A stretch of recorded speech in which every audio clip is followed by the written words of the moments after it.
When I open Temu app, oops, slow connection. Please check your network connection. Try again. Error occurs. Oops, slow connection. Error occurs. Solution. Go to settings. Turn on set time automatically or set time, date and time correctly.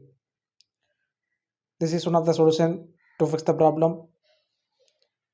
Other solution. Go to settings. Go to settings. Apps. All apps.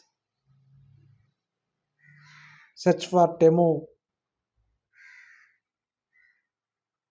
Go to storage and cache. Clear cache.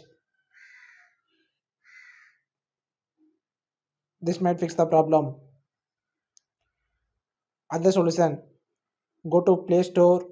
Update the Temu app. If any of the solutions you know, then subscribe your answers. Sorry, subscribe, comment your answers.